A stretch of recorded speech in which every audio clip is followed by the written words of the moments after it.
Welcome.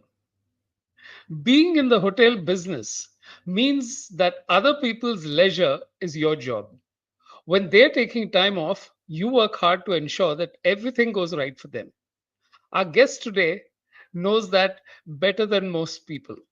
Rohan Rakendath, who has spent decades in managing hotels. He's previously been with Marriott, the International Hotel Group or IHG before joining Ascot.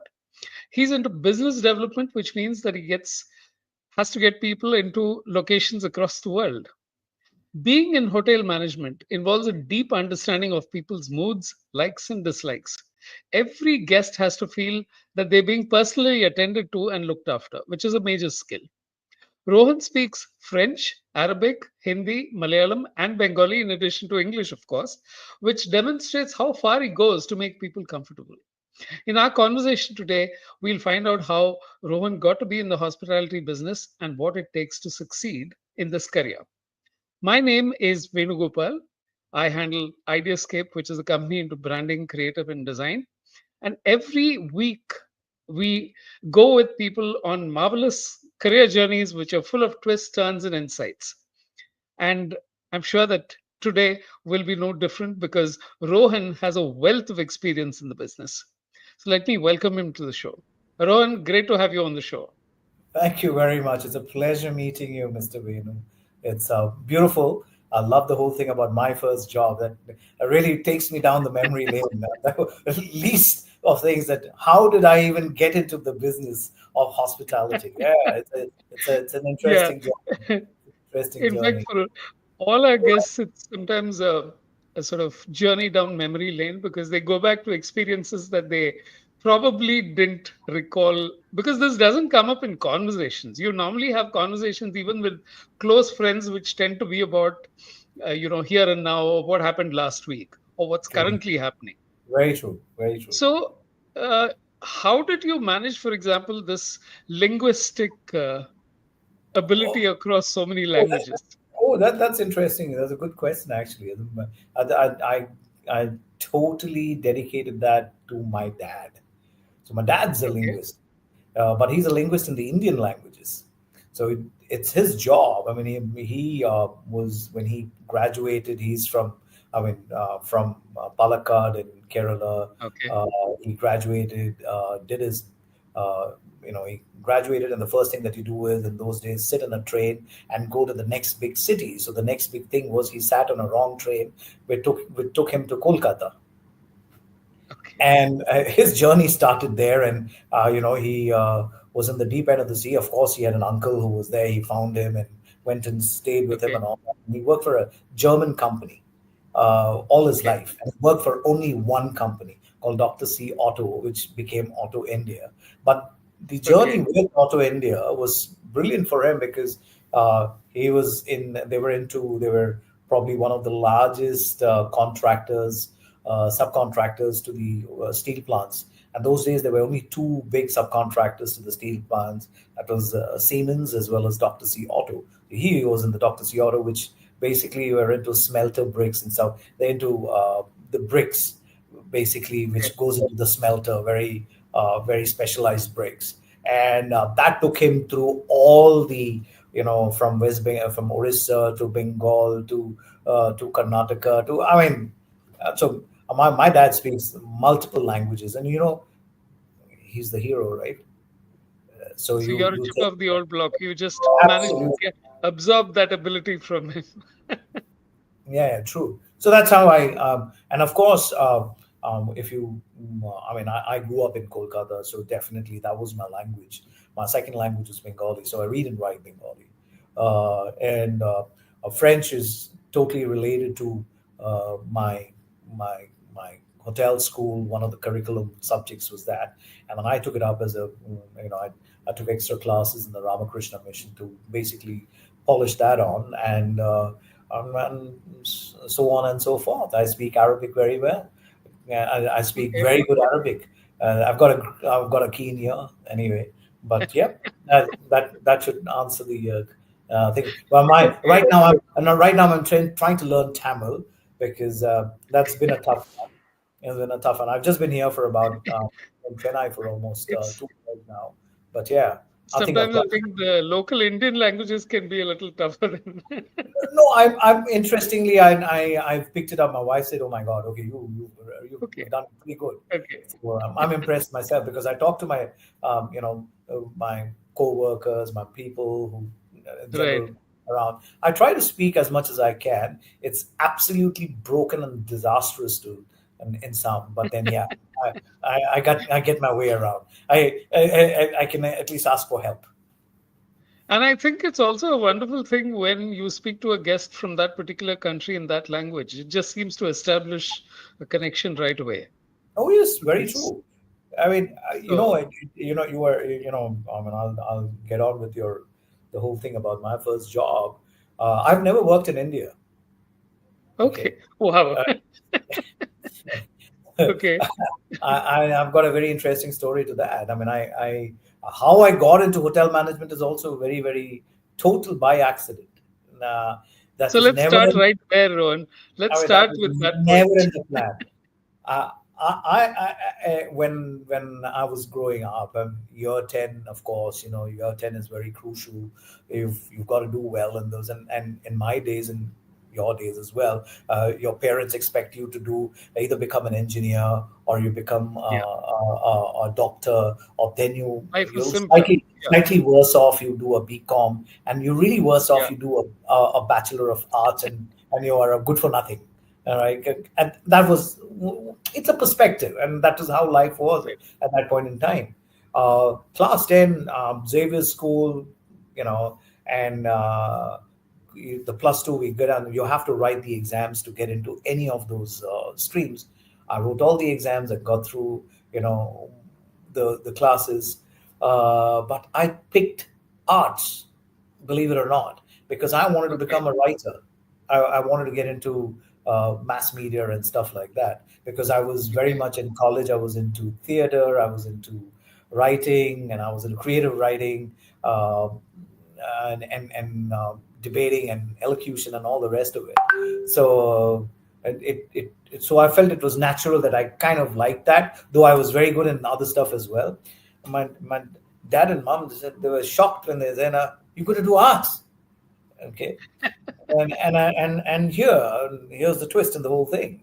Yeah, 6 months into class 11, and I'm in front of Father Malayakal, the erstwhile, I mean, God bless his soul, the principal of Xavier's college. Plus two was in the college in those days, and I go and say, Father Ron, how's it going? What's happening? So, what have you taken? Have you taken physics, mathematics, and chemistry? I said, no, no. Oh, you've taken bio. I said, no, no, no, no, no. I'm doing arts. You're doing arts? Yeah, I'm doing arts. Oh, okay. So, what's the matter? Why are you here? uh, Father, this 6 months of going through these political science and economic geography, and uh, I'm just not getting it. This is not talking to me. This is not talking to me. okay, Right. Rohan, well, two choices. One is next 6 months, sit it out at home. I'm from a Malayali family. Forget it. That's never right, going to happen. There's no gap here or whatever. Forget it. okay, That's all now. So 6 months you sit it out and come back, write the exams, get back into school, get back into the class 11 again, or do the 2 years. Then end of the 2 years, you have a gap of 3 months before college starts. Write the complete papers of accountancy, mathematics, and business studies. We'll see how you do on that, and we'll take it from there. okay, So here I go. I'm like, okay, it's a bloody big challenge. It's a very big challenge, right? Plus two, the class 12 exams get over, and day one. I'm scramming BCom. I've got nothing. I mean, commerce. I've not even seen the books. I get the books, and I'm scramming things. And my younger brother, helped me out with my mathematics, okay. we, and I cracked it. So I got into BCom.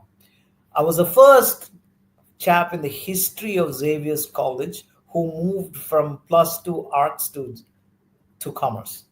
So to do I can counts. imagine. That's Uh, not to a transition a lot of people make. Yeah. now, okay, all said and done, this is true. Now, every year, like every Malayali family, summer comes, it's a trip to Kerala, go and spend time with the grandparents and all the rest of it. So now we are traveling from Calcutta, Coromandel Express. So you've got to take that train. It comes, stops in Chennai, Madras those days, and Right. Madras you're there. The layover is for about 5 to 6 hours or 7 hours or whatever, Right. and Right. those that particular in about mm, I was in class 10 or something. My uncle, my dad's elder brother, had moved back into Chennai from Qatar. So my cousins and everybody were there. So we would be writing, those days you're writing letters, right? Okay, I'm coming and blah, blah, blah. Right. So summer's coming up, and the letter goes out to Sunil, my cousin, God bless his soul. Sunil, we're coming for the vacations. So he writes back. I get a letter back. I mean, Your planning is about 3 to 4 months in advance, right? Because it takes time. Right. It is. Yes. Yeah, because the postal those days it would take about 2 weeks for the letter to reach or whatever from Yes. Chennai to Yes. from Calcutta to Chennai, the both ways. Yeah. Yeah. Anyway, so he writes back and says, "You know what, Ron? Telegraph newspaper on so and so day. There will be an advertisement for the Institute of Hotel Management. I'm appearing for those exams now. If you want to meet me, then guys can go do that exam together, and we can spend some time. You're here for 2 days, so we can go for a movie and all the rest of it." And I said, "Yeah, sounds like a plan. Okay, I'm going to just fill it up and blah blah." Right. I just filled it up. And of course, the test center was Loyola College. I remember that like as as as if it was yesterday. We go for this exam and all that, and then I've forgotten about it. I'm not even. I wasn't even thinking. Hmm. 3 months down the line, college starts. I'm off to college. Year one of BCom. And there's a letter there waiting for me when I come back from college. Institute of Hotel Management and Catering Technology invites Mr. Rohan Kumar. You've passed the exam. You've got to come for an interview. I'm like, okay. So by then, of course, you can make calls, and so I'm telling my dad, hey, I got to call Chennai, Madras. I got to talk to Sunil because I've got this letter. I hope he's got it. Okay. And we make that call. uh, Dad's talk, my dad and his dad talk, and then Valyachin and Sunil, what happened? Yeah, got it. What happened? You got it? No, I didn't make the exams. I didn't get the call. Oh, My cousin tells me, said, I didn't get the call, man. I said, listen, I'm staring at this letter which says, come for an interview. Go for the interview. okay. And this guy never got through, and I But got you did. through. I did. I went for the interview. I went for the group discussion and all the rest of it. The rest is history. I got through, and of course, Sunil got through the next year, because he was a Okay. very passionate person. He wanted to be a chef. He had his own business. That's a different story. He went away from that and went into a totally different vertical of life, basically after that. Right. So But at I home, you didn't have any kind of resistance to no, no, no, no, catering. no, no, no, no. And then the story again becomes a little more murky, Okay.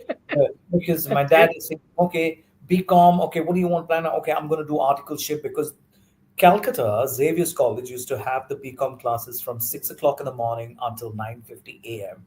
so Okay. that you can go and pursue your articleship in a firm. It gives you that opportunity to do in the day. Right. So instead of doing that, I had the opportunity of doing the hotel management. So I did 2 degrees together.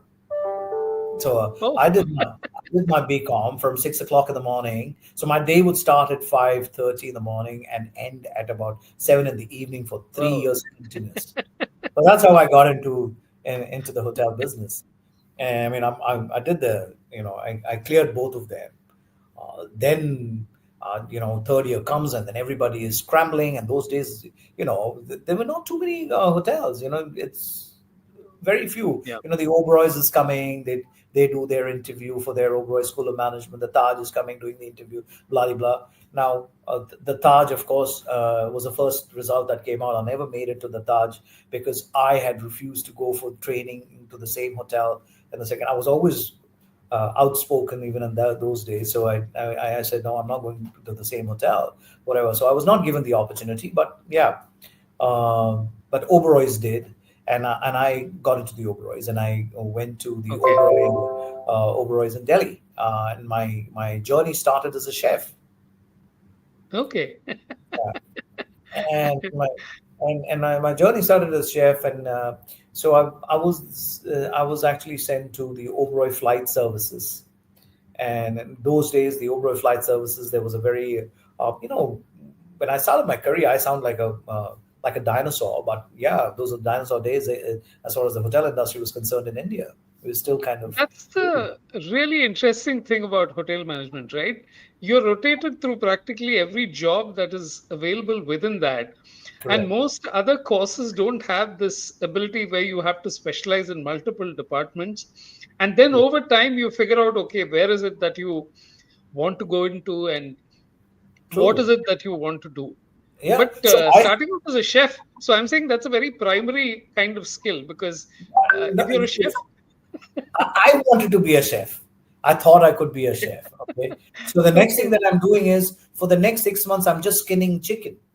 So I can smell chicken through my nostril. I'm even in my sleep, I'm kind of doing that motion of removing the skin and okay, cutting into 8 pieces, or okay, cutting a carcass. I reached a stage and I said, no, right, man, this is not for me. Okay, okay, this is just not happening. This is not what I signed up for. This is right, not it. So, right, and those days, there was a bond which was there. So you can't just skip the thing. I had a 5-year bond, and I skipped that bond. right. And overnight, I went under the radar, and I got recruited in Delhi at the Meridian Hotel. So it was the Meridian Hotel, and I was straight away taken into the supper club those days, because they saw that I have the experience of the chef. So the supper club, everything gets made on the Goridon trolley. Just for everybody's reference, a Goridon trolley is when food is made in front of you on a trolley. It's Okay, very, very, very specialized French cuisine where about one third of the cooking is done inside the kitchen. The two-third happens in front of the kitchen. It's a very special restaurant. It's very, very, very expensive. Very, very to be. I mean, those days the HNIs would be sitting in that. right, And you're right. making them their special steaks and special chickens and doing the dessert right there in front of them. So I had the quality of the chef. So I mean, they leveraged on my skill set. Uh, so one of the evenings, of course, and it was an extremely busy evening. We probably that restaurant was packed. It was a supper club. There's beautiful music going on, and all the tables are like humming with activity. There's steam, there's fire, there is all kinds of stuff happening inside that kitchen. The show going on, Okay, and I'm just a beginner. I mean, I've just got into the industry. I'm like probably 6 months old, and I'm already shivering. You got to have a confidence when you're sitting and doing that. You know how to do it. But here, I did that, and it was very, very, lovely evening. It was packed, and you finish by 3 o'clock. You go off, and you come back the next day by 5, and there's a note waiting for me in the restaurant. Please come to the general manager's office. Please send Rohan to the general manager's office. A general manager, and when I started my career, was a god of this of okay, the hotel. God, as in real God, because you don't get to see God, right? okay, So yeah, those days the general managers were always in their offices, and they would only come out just to fight fires or whatever, and nothing else. And okay, they're the God. You revere them. You kind of how the water parts ways, when they walk. That's how the feeling was. But yeah, uh, I'm called over there, and I'm telling the secretary what happened. And I said, you see that gentleman there? And I saw one gentleman sitting with, oh my God, I made him those tornadoes yesterday. And he told me it was all very nice. What is he complaining about? That's the first thing, that it's about the yeah, guest yeah, experience, right? That's the right, first thing that gets into your head. right, So I'm walking into this office, and it says, Rohan. He wants to take you. So I'm like looking at him. I'm sorry. He wants to take me. What happened? Yeah. He is the general manager of the Palestine Meridian, Baghdad, Iraq. That's way back in '88. I'm talking about, and Wow. uh, and he says, I'm just 6 months old into the industry. That's why I said I've never worked in India. And Right. he says, yeah, do you want to come? It's an Orient Express. You've got the flair. I want you in my French restaurant. It is the finest French restaurant. And those days, Baghdad was the Paris of the Middle East, basically. It was the Paris of Middle East. And I said, okay, but I don't have a passport. You know? That's not a major problem. Yeah. So you don't have a passport? I say, yeah, I don't have a passport, but yeah, but I know my dad's very resourceful. That's okay. Yeah, we'll figure. We'll figure. And of So course, that's where that's it all began. yeah, where that's Okay. where my I'll journey just began. take a short interlude at this point, which Sure. is you're listening to the My First Job podcast. I'm speaking to Rohan Rakendath, who works with the Ascot group. He talks of a career in hotel management and how the beginnings were the most unusual. It was not a career that he originally planned for, but coming in and then getting into hotel management, he found that it fit him like a glove. And within just 6 months of his first posting in the Oberois, he got taken to the next stage, which is where we will pick up the threads and then figure out where his career went from there. Wonderful, Rohan. So, what was it like when you went there? What was the change from the Indian milieu to what it is like in the I'm, Emirates? I'm What is I'm it like? smiling and laughing because it's running in front of me like a movie right now. I'm called to the HR office just two Okay, days before I'm supposed to take the Iraq flight, the Air Iraq, Iraqi Airways, sorry, Iraqi Airways. okay, Rohan, you're going to a Middle East country. You're going into an Islamic country. You shouldn't. You're a young man. Uh, please be respectful to the culture. Uh, the women are not to be looked at. You're a young man. That's the first thing that the HR manager is telling me. And the personal manager those days. I'm saying, okay, sorry, I'm still trying to get my feet around. I don't want to look at women anyway, sir. It's okay. Uh, and you know, you have to be respectful. Maybe you might have challenges with the language, but a little bit of French can pass. I said, yeah, I can speak a bit of French. That should be all right. Fine. And I take this flight, the first flight of my life. I've never sat on a plane. uh, you know, we did trains. right, That's it. Trains, right, cars, buses, trucks, and motorbikes. And the first plane, and of course, along with me, there were a couple of other people who were also traveling. And the first time in my life, I ever experienced the plane drop a couple of 100 feet. You know, when it's flying because it went into an air pocket or whatever. wow, I'm like, okay, you're on.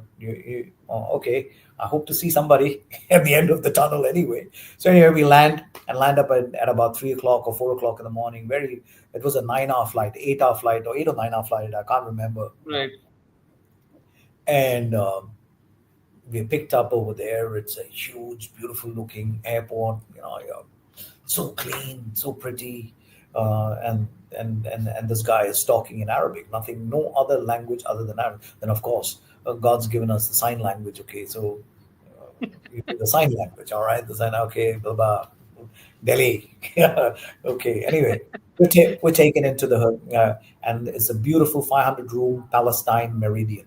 It's a Meridian hotel chain, and it was right on River Tigris, on the edge of River Tigris.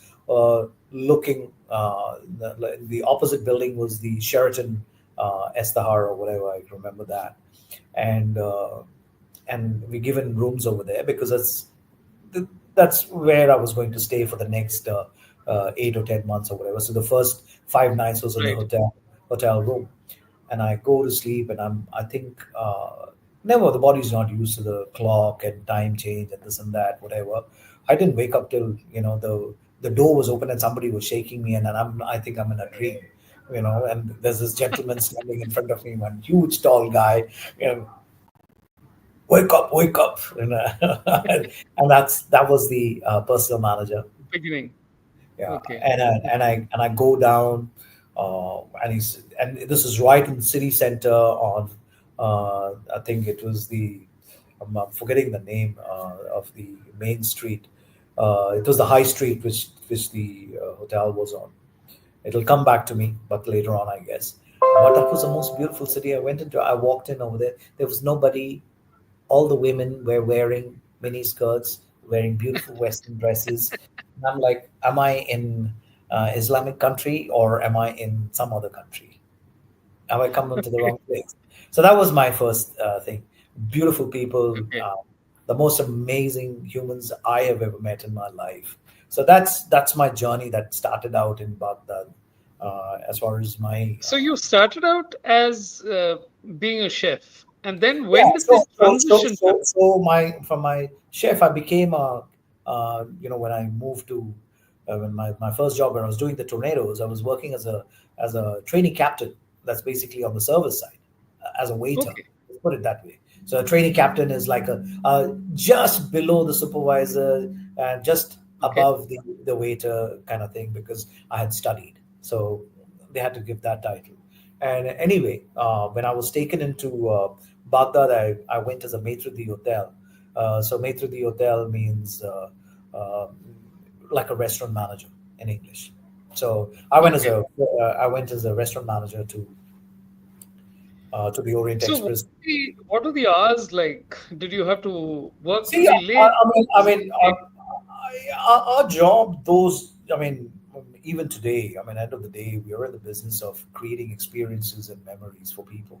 So creating experience and memories doesn't have time, unfortunately, and especially if you're involved in the process of creating them, uh, you keep the watch out of the pocket. Yeah, Yeah.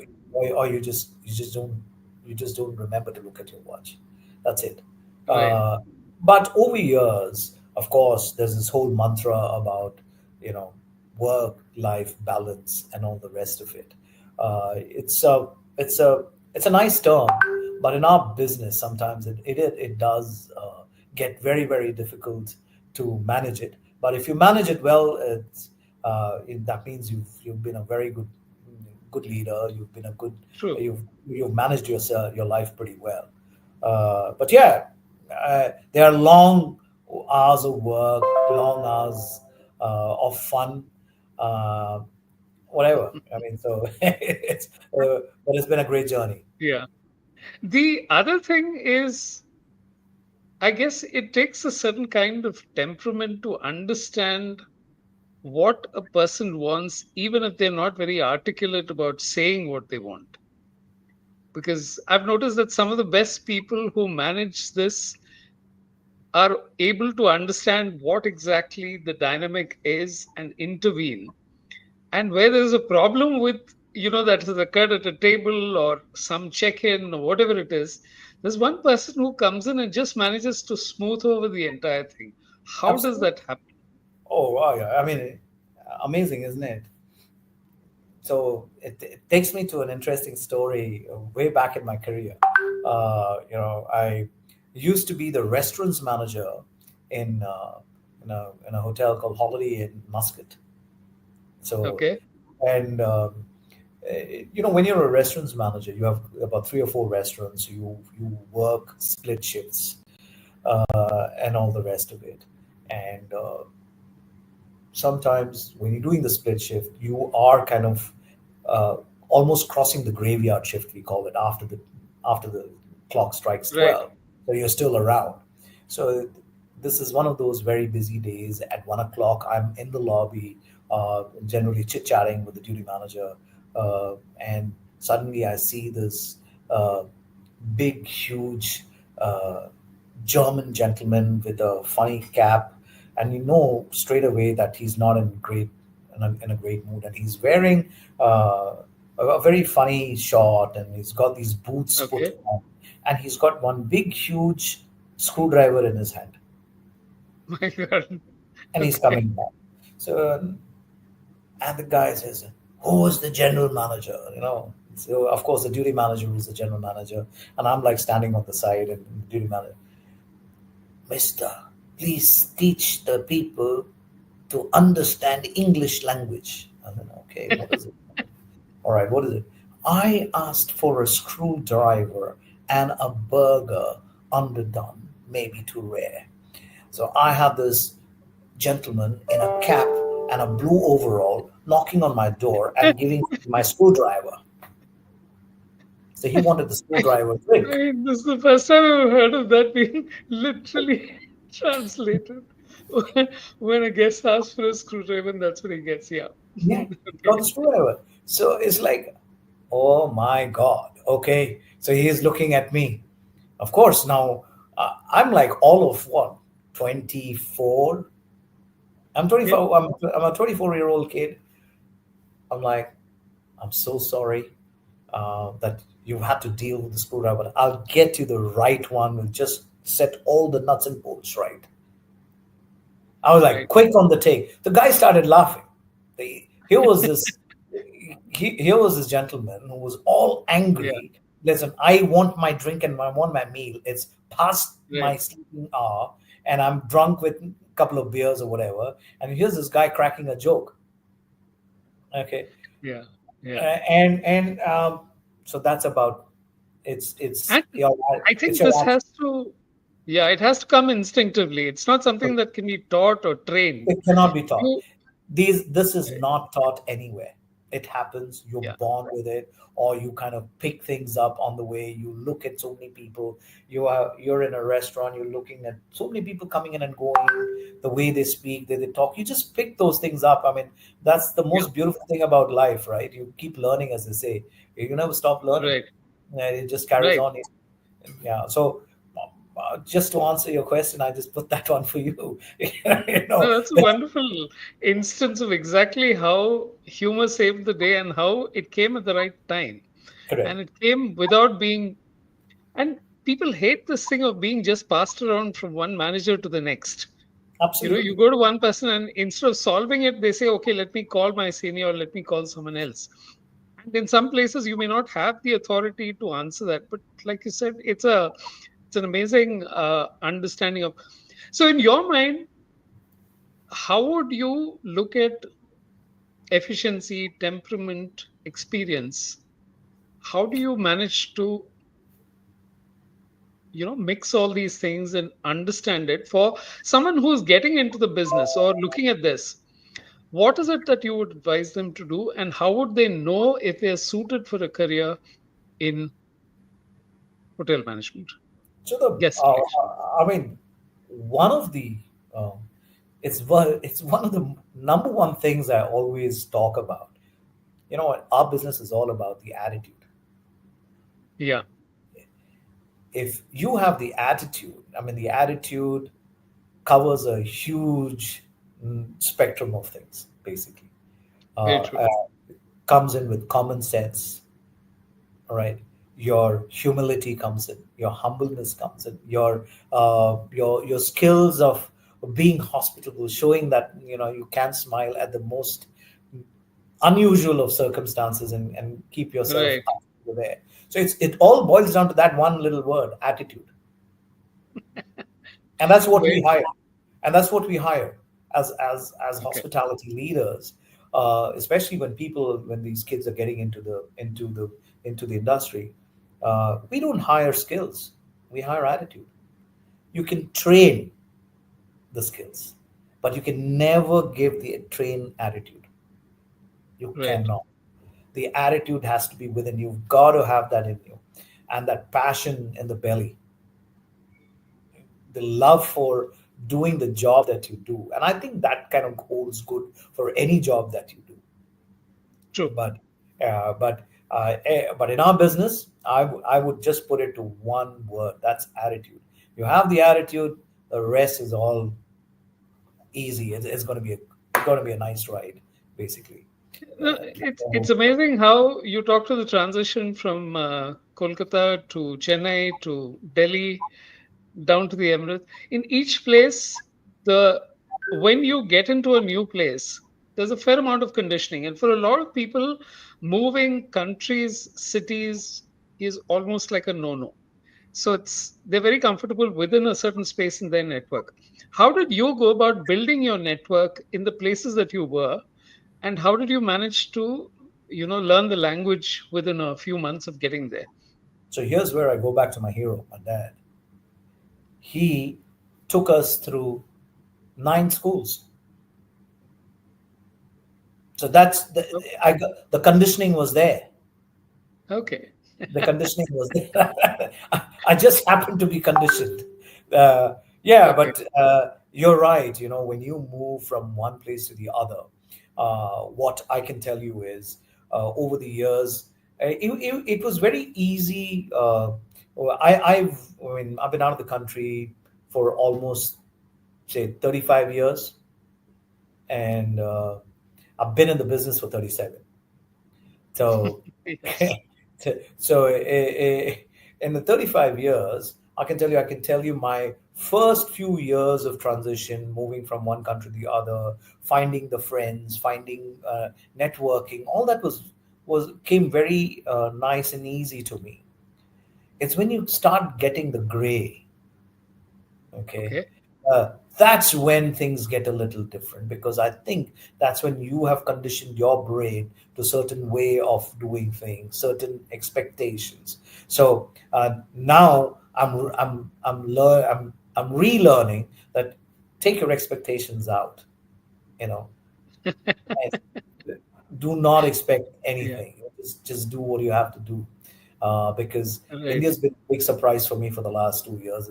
I mean, it's come a long way in the hospitality industry. It's fantastic. It's phenomenal. It's grown uh, by leaps and bounds. The number of hotels that we have, it's still not enough with the numbers that with the footfalls that we have, or we are expecting, as a country and as a government, and from the tourism industry as such. Uh, well, I can tell you about me. Yes, it's it for me. Networking was never a challenge, uh, till a certain level. Then afterwards, Okay. and then it becomes a little difficult. But yeah, then it becomes a habit. It's a habit. It's a force of habit in our business. You automatically say, without thinking too much, you get into the elevator and say, "Hey, hi, my name's Rohan. We just moved." Okay. In Chennai itself, we've had 2 moves right now. All right, who Okay. does that? We moved from Sholinganallur in a villa complex. I've moved into Hiranandani. I mean, so in the Okay. elevators, we got to meet people in the society, right? Right. So Very uh, true. how how Yeah. do you do that? Nobody's going to call you to your house and say, "Hey, come, let's have a tea and let's get to know you." Hey, hi, I'm Rohan. On the elevator. Great. Before we get into the final the thing of the careers and what a career track is like, I just want your take on, let's say, something like Airbnb, which didn't exist about 8-10 years ago, coming in and almost kind of creating a whole new segment within that. How did hotels respond and react to this new form of competition, which was very different from, let's say, any other form earlier? It's almost like Uber came in and then transport changed, personal transport changed. So I'd like your take. So it's like this. I mean, see, every industry has a disruptor. Right. So in our industry, when Airbnb came in, uh, nobody even realized when it crept in. It just started as a joke. It was, it started with hiring beds because I go for a concert and I didn't find a place to stay in a particular city, and that's how this whole Airbnb started. That's that's how the basically the founders came up with the whole Airbnb thing, Right. and then it kind of over time it changed, and then it became a tech company. It's a tech company. They're basically aggregators of beds. It See, at one point we thought that they would be a huge disruptor, but they're the world's biggest, if you like it or not. They're bigger than any hotel company. Right. The number of beds, the number of the revenues that they have, you can't do anything about it. But they don't provide you experiences. What are they Yeah. providing you? They're providing you a home, but now they're working on it. They're working with their hosts. They are working with house owners. I mean, there are Airbnbs which you wouldn't want even want to go.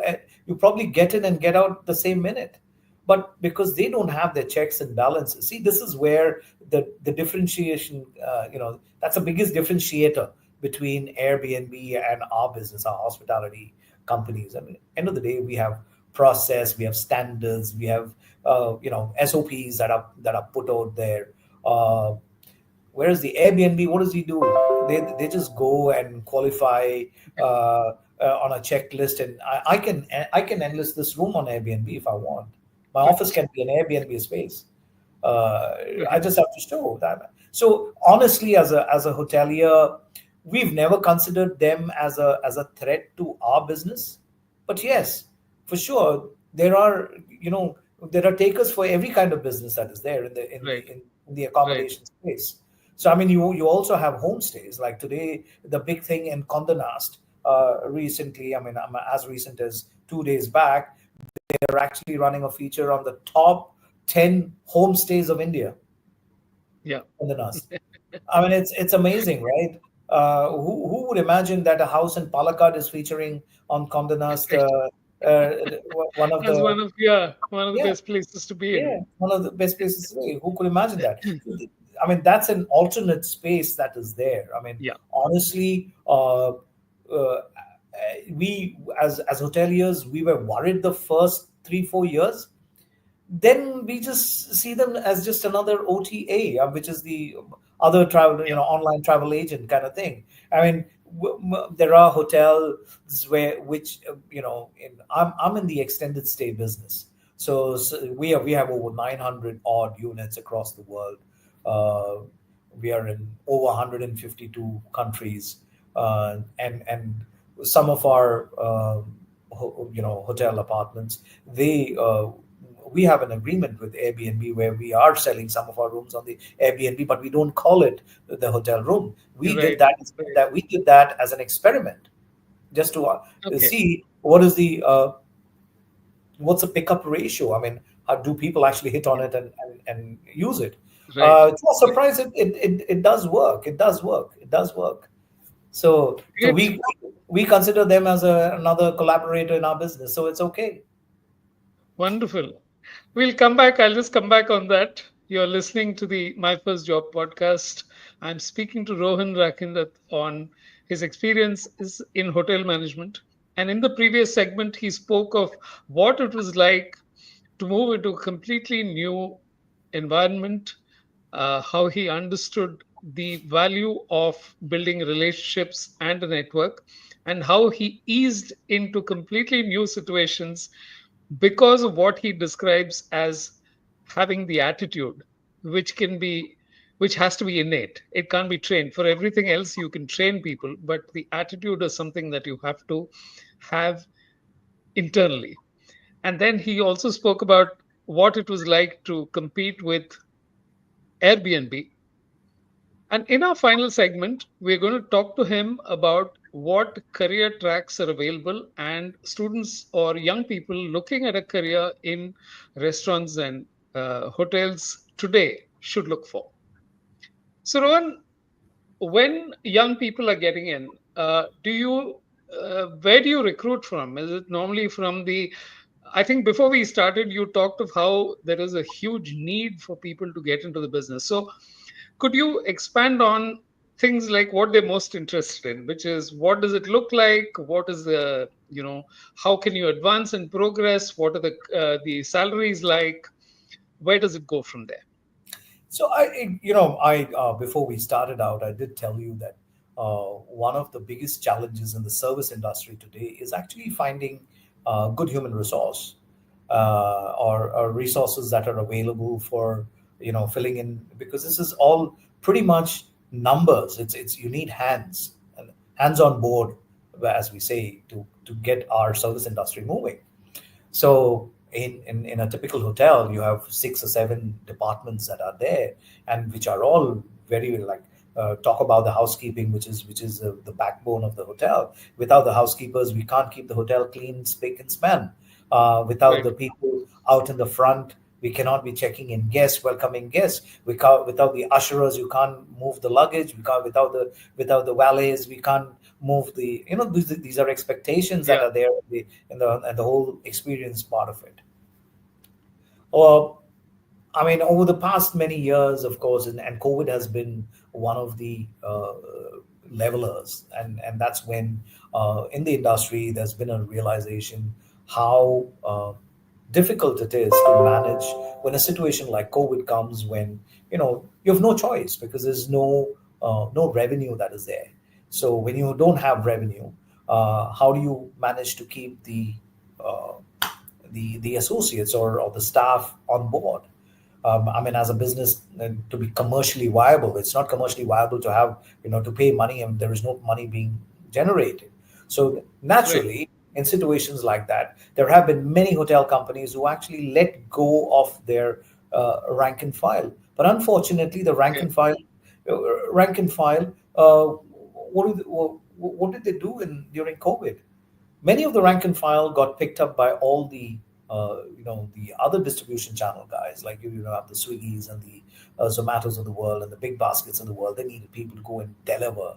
And what these kids, the young generation, I mean, that there's an age group, there's an inflection point on the age when you do these things. It's basically you're 19 to 25 when you're doing all this, and that's a huge number on the population. So that population group is pretty huge. So all these guys are getting paid pretty much very well by these companies. And end of the day, the hotel started suffering when it came bounced back.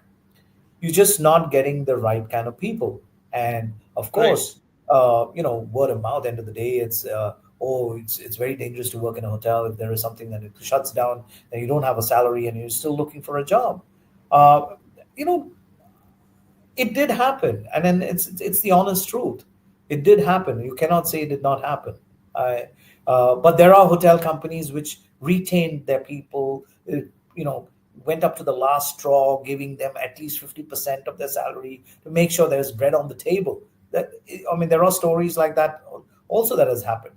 I mean, as a company, we never took anybody out because we are in a in a niche business. We are in the extended stay Right. business. So when you're in the extended stay business, so you have people who are staying there continuously for long periods of time. So automatically, that it's commercially it's churning. Yes, things are happening. Getting the salary, and you might not get other things that are there. But yeah, coming back to kids when they have to decide whether they want to do hotel management. So today, hotel management has become very specialized. Uh, so very specialized, and in the term that where you have people where you can if you want to, if you love cooking and you're into becoming a chef, you have hotel schools which are just churning out chefs, Okay. and which I think is fantastic, which was never there, and when we started out. So uh, those are brilliant schools that have come up. Then there are kids who want to go into general management. And so they're all MBAs today. Hotel business is like any other commercial business. You're running a huge conglomerate, or you're running a huge company. So you could be a financial wizard. You can get into a very specialized area of finance in the hotel business itself. Like revenue management started out of, for instance, the airline business, and it was adopted and carried forward by the hotel industry, which uses the revenue management even today to yield the best out of every pillow available. Okay. Okay. So I mean, those are all very specialized jobs today. So which are all you can specialize in those areas, and of course there are kids who are totally who love going and meeting people and getting business. Then there is business development. I know I heard you say business development.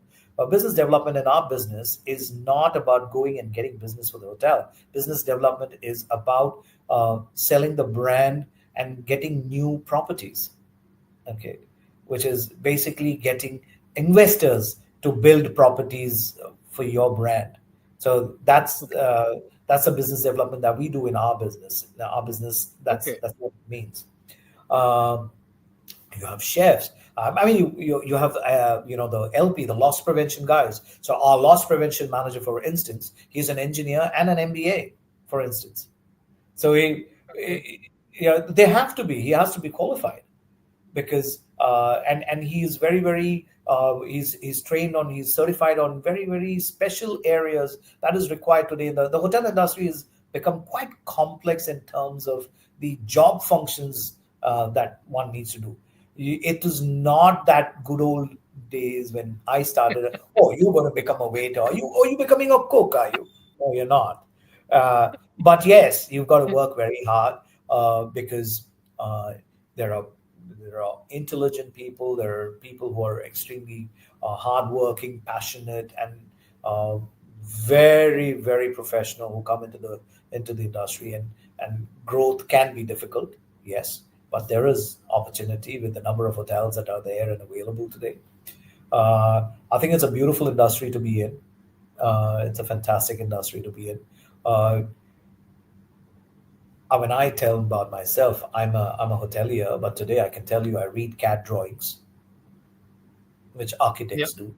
I go through very complex financial instruments, which calculates IRRs for the commercial business, whether it's viable or not. Uh, and Great. I was cooking steaks when I started. Okay. Give me a couple of things which are the difficult aspects of, because there are certain things where you tell people that yes, these are the things that you, for example, in copywriting, one of the things I didn't expect to do was the amount of proofreading that was required, which I didn't. So give me a couple of things in hotel management where there is a reality check and you have to understand what those are. See, in a hotel management, when you start the career, you got to be physically very fit because it's physically very demanding. Okay. You can be standing for hours Okay. without a chair to sit on, and it's strange to say this, but because I've done that, even today, I prefer my meetings to be stand-up meetings. Okay. I don't let anybody sit down in my meetings. Uh, Okay. my meetings, because I feel meetings are very sharp when you keep it to about 20 minutes. You've got everybody's attention and everyone's Right. on the call. And anything after 20 minutes, they're just wasting time in that Yeah. moment. The energy dissipates. Yeah. Exactly. So the one of the toughest things that, I mean, you asked me what is it, but it is physically very demanding. It is physically and mentally very demanding. Physically, of course, because of the long hours that you do. Mentally, because no one day is same in the hotel business. No guest is similar. Everyone is an individual. Everyone is a different human. Right. Everyone's got a different taste. You can have, just to say, get, even if you look inwards to yourself, if you go stay in a hotel for 5 days and you have the breakfast, that breakfast will look the same every day, right? And Yeah. if you're eating the same thing, what would you do on the fifth day? Uh, Hi, sir. Mr. Wayno, how was your breakfast, sir? It's boring. You guys just don't have the spread Yeah. because it's not specific. It's just a thought that is there. So you're dealing with, I mean, very complex situations. It is a complex situation. We have trainings just to handle this, just to Okay. handle a simple thing as a stray comment as, oh, the breakfast spread was not great. So it's very demotivating for the team, demotivating for the people who are behind the scenes, the chefs who are actually cooking, who actually have a menu cycle. But we, as a user who's been staying there for 5 days, we're not able to notice that there are changes, but I can't see those subtle changes. They're very subtle Yeah. changes. Exactly. So how do you manage that human who's put that comment? Okay. Very Um, true. so it's all about mental conditioning. It And that's really what you makes. have to build. Yeah. Yeah. So I truly believe that, hoteliers uh, can fit into many industries, and Which which they do, because there are so many skills that managing a hotel teaches you which are applicable right across which correct. brings me to a question. Have you found that it's easier to recruit for people where the properties are in urban areas, or do you find that the resorts are harder to staff and maintain? Honestly, all of them come with different challenges. I mean, it's an interesting question. The resort places are of course, it's a huge issue where you do not have people, because once you come recruit somebody into the resort, what does he do at his free time? Where does he go for a Right. movie? How much of mountain or how much of sea are you going to see? Right? It's a You're dealing with a human. So how do Right. you manage that? Recruitment does become difficult. So what do you do? So the smarter way of recruitment is, like, for instance, one of the things that we've done is, like, we are working, collaborating with colleges in Nagaland, for instance. Okay. Okay, and uh, we try to collaborate with hotel schools which are in specific areas, so that we the resources getting developed there, and the resource gets used over there. Okay. Okay, so So that they're kind anyway used to being in that place. yeah, Yeah, yeah, it makes a lot of exactly, exactly. sense. So that kind of helps out. Uh, Right. but yes, like I said, it's a very very difficult thing to hold resources and to keep them going. Getting the right kind of people, but yeah, those are the challenges of working, and the beauty of working in the hotel Managing, industry. yes. Yeah, that's all So, about. Rohan, in conclusion, can I ask you to sort of give me an overview of what you think a career in hotel management, what expectations should be there as your message to people who are watching? I mean, all for all the youngsters, um, before you take up the hotel management as a career choice, uh, you definitely will know to a certain extent what is it that I want to do in life. Most of us never realize what we want to do in life. But the current generation, and the information that's available in the open source, and the feedbacks and forums and the kind of programs that are there, it does give a lot of information to the youngsters. So the youngsters, I think, are much better equipped than we were many years back. Yeah, back then, right? Yeah.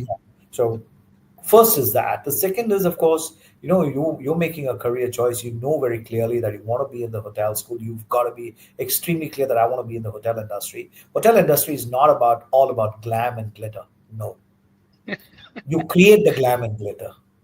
Yes. So there your It's very hands. different from being the glamour. Yeah. Yeah, yeah, exactly. So Yeah. you are getting going to get your hands dirty, but in the journey of getting your hands dirty, you have an amazing, you do the right things with using the right amount of common sense and the attitude that you have.